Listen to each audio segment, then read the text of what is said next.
All right, guys, what's up? So our final section of the Chili Bowl Pool Selection Show is here. We're doing the at-large groups as well as the Golden Driver groups. Don't forget that this is the last day to enter the Chili Bowl pool. You have to get that entry in before hot laps today. Go to @Corey Nishaw or @Dirt Track Pools on Twitter. $30 entry fee. If you don't have Twitter, you can go in the description below, and the links are there to those pools. We're doing a giveaway here on the channel as well, as you probably know. But if you don't know, if you comment your picks down below, you hit the like button and the subscribe button, then you will be entered into the giveaway. If the pool that I fill out finishes in the top 100, we'll give away one of our Rodman Rundown merchandise items, top 50, 2 items, and top 25, 3 items. The items are of your choice. We've got a Rodman Rundown t-shirt. There's a bunch of different colors and whatnot. We've got the Rodman Rundown coffee cup as well, or tumbler, and the Rodman Rundown mini wing panel that you can hang on your wall or whatever.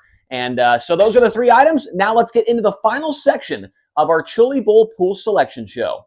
All right, guys, here we go. The at-large groups. Now, there are about 30 guys in each of the at-large groups. I'm not going to write all of them on the board because that would be a video that would take an hour long to talk about all of them. So I've kind of narrowed it down for you. I mean, if you're doing one of these pools, in my opinion, the drivers that I have written on the board are all the ones that are going to be probably the most picked out of all of them.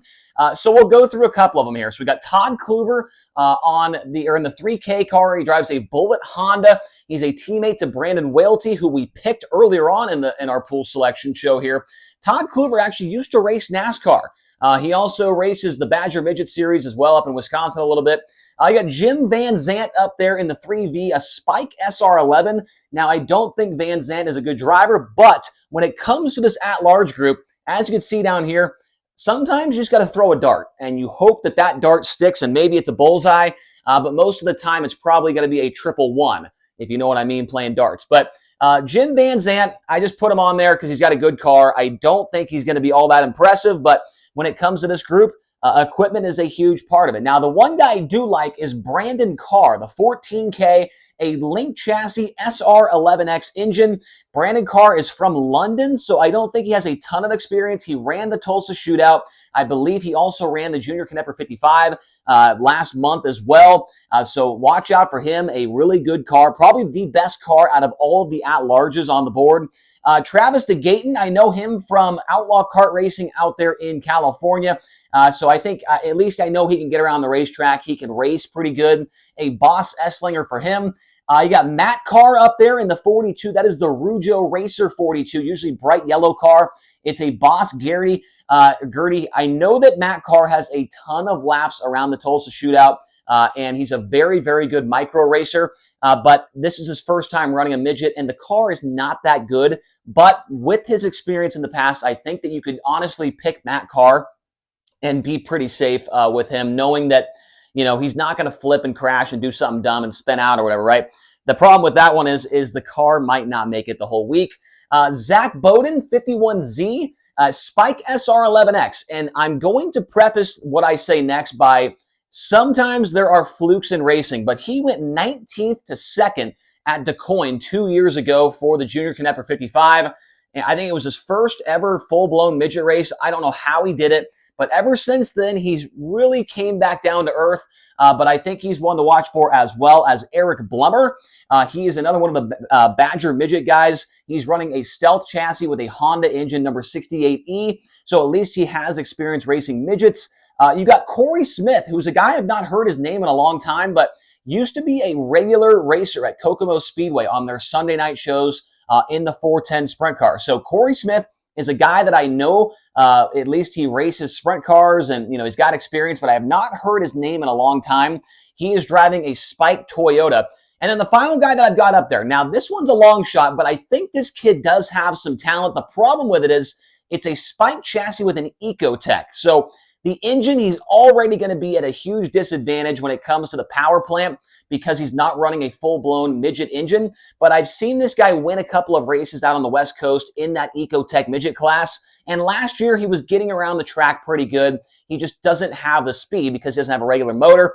The other thing I have on the board is what night these guys are racing. And I think that's something you should be doing is picking an at-large that goes on Monday, because Monday has a significantly less amount of cars racing, meaning that a guy, if he runs dead last in every single race on the track, he is going to be way ahead of a guy that goes on Thursday, because Thursday has the most amount of cars by a long shot, and that'll give you more points in the pool. So I am going for a guy that is racing on Monday night. And so with that being said, I'm going to go, it's either for me, it's between Brandon Carr, Zach Bowden, and I think Corey Smith. But Corey Smith goes on Tuesday, and I think I'm going to go with Brandon Carr. I am risking it for the biscuit. Don't know too much about him, but he did run the shootout. He's got the best car on the board, a Link Chassis SR11X. I am going to go with him. I think he's a teammate to Kyle Jones maybe or something. I don't know. But that's who I'm going with in at-large one. The rest of those guys, I think the top three are going to be Brandon Carr, Zach Bowden, and then Corey Smith. That's my top three, I guess. Now let's move on to at-large number 2. These are the drivers that are going in the second half of the week, so nobody will be going on Monday in this group. You've got the Panda, Terry Nichols in the 1P. He is going on Friday night. A Spike Chevy for him. He does run with the USAC Western State Midgets on a pretty regular basis, and the BCRA Midgets as well. Colton Garris, he goes on Friday in the 7K. It's a Twister Chassis Esslinger engine. I have picked Garris before. I was watching him on the practice day yesterday, and he was allergic to hitting the bottom. Like, he'd try and hit it, he'd wash up to the middle and then catch it on exit. But he's a guy that's going to get around the racetrack. It's just, can he hit a line? More than likely, no. But I got him on the board. Also, we've gotten, let me double check the name here, because somebody texted me yesterday and said that this guy has won a USAC midget race back in like 2003. Travis Mania from Fort Lauderdale, Florida. It's a DRC Mopar. I'm probably not going to take him because that race was like 20 years ago, but a USAC winner is in at-large. Travis Minea, if you really want to take a flyer, there's one for you right there. Tim Creech, you might know him if you are familiar with Indiana non-wing sprint car racing, a regular at the Lincoln Park Speedway, usually has a pink sprint car, and it's a really nice piece, but he's driving a Michael Kuntz car. It's a Spike Esslinger. And then we got Michael Hubert on the board as well, Spike SR11X. The problem with that is he goes on Thursday night. In my opinion, he is the pick in this group, but he goes Thursday, so if anything goes wrong, he could end up in the Q main on Saturday because there are so many cars going. He runs at Millbridge on a pretty regular basis, run outlaw carts. That was his where he grew up. That was on the West Coast racing outlaw carts. So Michael Hubert is actually a pretty good driver, but the problem is, like I said, he is on Thursday, which is a big deterrent. You got Tyler Robbins on Wednesday night, Spike Mopar, and his brother Sean Robbins in the 53. Sean goes on Thursday, a Bullet Mopar for him. John Clabundy, who made headlines last year, beating David Gravel in his heat race. Clabundy got the win, a Triple X Mopar for him in the 77J. And then you got Robbie Smith out there as well. The 77R going on Friday. It's a Ripper Chassis Esslinger engine for him. And then you've got Josh Hawkins, who a couple years ago was a Group 6 guy and has really fallen off the earth. Friday night for him, Spike with a Toyota engine for him. Now, if I were to rank the top 3 out of this second at-large group, it would have to be Hubert, and then Robbie Smith, and then either Josh Hawkins or one of the Robbins brothers. I think either of the Robbins brothers, they're going to be about the same. If I had to really lean towards one, it's going to be Sean, because Tyler does not race nearly as much as he used to. So for me, because like Hubert is my number one choice, but he's going on Thursday, and I do not like that at all. So with that being said, I am going to go with Robbie Smith, a guy that is not afraid of the gas pedal, has a ton of experience inside the Expo Center. He raced last year at the Chili Bowl. He runs the shootout every single year, and he is not afraid of the top of the racetrack. And you know that if you want to win at the Chili Bowl, you've got, or at least compete and be good, you've got to be able to run the top pretty well. And so I'm going to go with Robbie Smith in at-large 2 and Brandon Carr in at-large 1. Now let's switch boards and talk about the golden driver group for Corey Neshaw's pool. It is the 6 best drivers at the Tulsa Shootout, or at the Chili Bowl Nationals. So let's switch boards and talk about them real quick. All right, guys, the final portion of our selection show is here. We're talking about the golden drivers now. So we've gone through groups 1 through 7. We've done at large, and this is the final group right here. what Corey Nishaw, who this is the pool I've been doing all week long, this is who he thinks are the top 6 drivers in the building. You have to pick one of them from each of these groups. And in this group, basically, your guy that you pick needs to finish at least in the top 5, more than likely on the podium. Honestly, they need to win, right? One of these guys that you pick in these groups needs to be able to win the race, and the other one needs to run top 5, or else you're going to be sitting in a bad spot. You don't want any of these guys to wreck, obviously, and miss the Saturday show. So with that being said, let's go through them. You got Kyle Larson on the board.